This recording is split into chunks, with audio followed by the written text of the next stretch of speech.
Hein, on a toujours envie d'aller quelque part, mais on a envie, puis on ne le fait pas. Moi, ça avait été un peu décisif, mais en réfléchissant, on pense quand même que, même si ce côté-là est frustrant de ne pas y être allé, symboliquement, c'était important de le faire. C'est une marche d'escalier, simplement, sur un escalier qui est un peu long, hein, qui risque même d'être encore assez long. Et finalement, y compris en Égypte, ça a fait parler. Ça a fait parler en Égypte. Hein.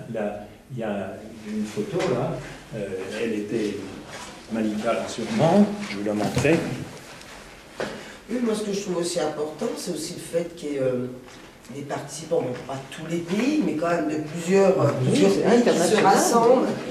43 pays, c'est quand même non négligeable. C'est pas la première fois, mais quand même, c'est quand même significatif, puisqu'après, bon, ben, on espère que ce qui se fait là, le vous 3 va aussi se répandre dans les villes françaises, mais aussi dans les pays, quoi. Oui, oui. Ça aussi, c'est quand même quelque chose, moi, que je trouve justement qui n'est pas un échec, quoi. C'est une dénonciation internationale. Avec l'objectif était le même, les tactiques étaient différentes, mais ça, c'est voilà, c'est pas. Ça nous a permis aussi de rencontrer des gens très différents, parce que, si vous voulez, sur le plan humain, c'est une expérience qui a été très riche, une leçon d'humanité, je pense, mais aussi une leçon d'humilité, parce que moi, je me suis trouvé à camper là, j'ai un peu l'habitude de camper, mais je me suis trouvé avec des personnes d'un âge, de tous les âges, et des gens qui n'avaient jamais campé, et qui se sont trouvés là. Il y avait cette vieille dame juive là, mais des personnes de tous les âges, et un monsieur de 82 ans qui a dormi pendant 5 jours, alors je veux dire, c'est une leçon à la fois d'humanité, je crois, parce qu'on a quand même, là on a eu, je veux dire, de l'Afrique du Sud à l'Inde, au cow-boy d'Arizona dont je te montrais tout à l'heure la photo, qui c'est un chapeau de cow-boy. Voilà, chapeau de cow-boy, puis un vrai cow-boy, quoi. Il arrivait, là, des gens des gens qui se reconnaissent et qui revendiquent leur judaïté, hein, qu'on a rencontrés.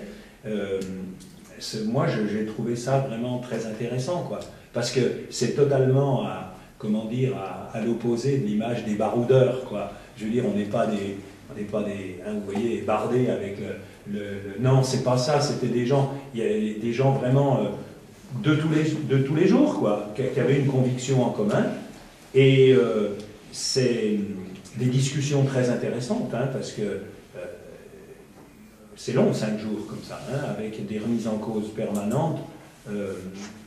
Que faire, quoi, un petit peu aussi, parce qu'on était coincés là.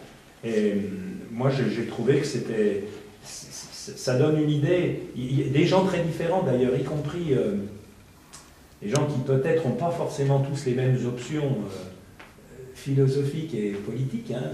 Moi, ça m'a frappé. Même dans le groupe dans lequel j'étais, c'était assez évident. Mais en commun, l'idée que ce drame que vit Gaza aujourd'hui, cette situation de non-droit international, est porteuse de situations dramatiques pour le peuple palestinien, mais au-delà, pour la paix en général, l'équilibre, la notion de justice. Gaillot, il a dit, il n'y a pas paix sans justice, quoi. Et je crois qu'il a raison. Hein. Moi, c'est alors ça. moi, toi tu es sensible aux personnes âgées, moi qui suis d'un certain âge, j'ai été très sensible et même enthousiasmée par tous ces jeunes qui étaient dynamiques, compétents, et vraiment on se dit que ça va bouger. Il n'y a pas d'âge intermédiaire, je trouve, mais des très jeunes, vraiment, en particulier de Génération Palestine. Cette Génération Palestine, c'est issu des missions civiles de paix. Mais ils sont compétents, ils savent mener une réunion, enfin, et puis courageux. Donc, c'est très encourageant, ça. Une question, je sais pas comment dire, c'est géopolitique. Quel est l'intérêt de l'Égypte de construire ce mur à cet endroit-là? Parce qu'ils ne sont quand même pas bras dessous avec Israël, parce qu'ils sont pas au point de c'est la question. Entre eux. Il semble que... Ou alors c'est les Américains qui financent, donc oui, bien sûr. Superfusion. Et puis un général je pense français... que là, vous tenez sûrement un des fils...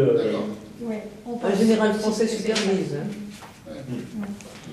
quand j'ai entendu, hein, je ne sais pas ce que ça vaut, hein, j'ai entendu qu'avec les Américains et les Européens, ils avaient l'espoir et ils comptaient sur l'Égypte pour qu'il y ait un rassemblement entre un gouvernement d'union nationale entre le Hamas et le Fatah pour entamer les négociations.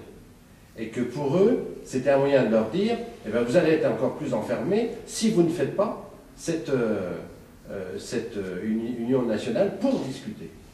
J'ai entendu ça, je ne sais pas ce que ça vaut. Hein. J'ai également entendu que les Américains avaient un plan sur cette région pour aborder le problème, à savoir qu'il y aurait une espèce de confédération Israël, Palestine et la Jordanie.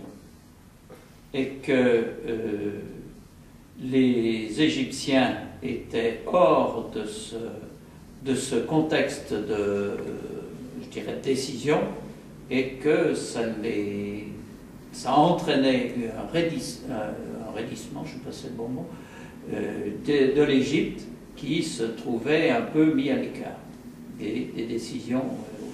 Mais là, j'ai rien qui étoffe je l'ai entendu.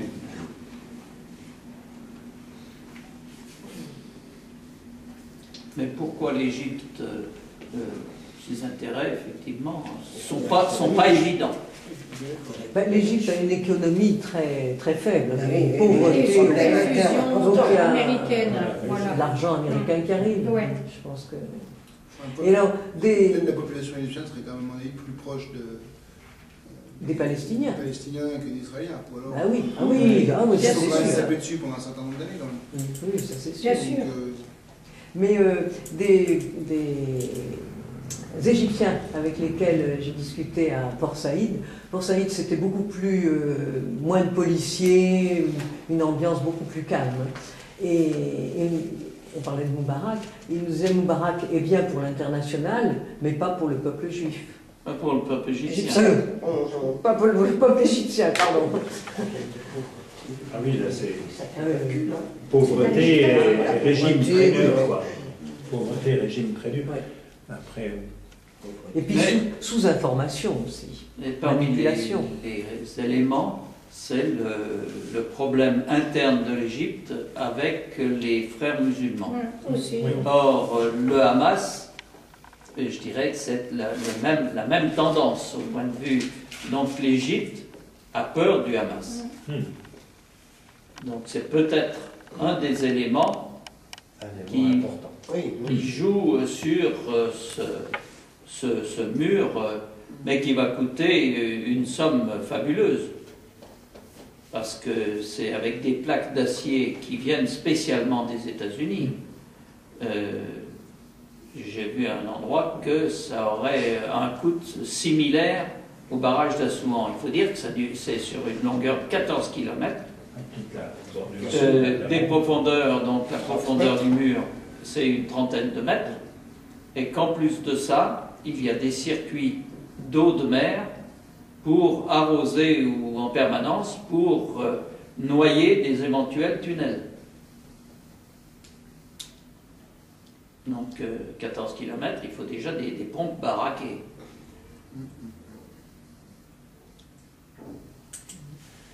non. Mais merci beaucoup, vous êtes heureux, je suis déçue.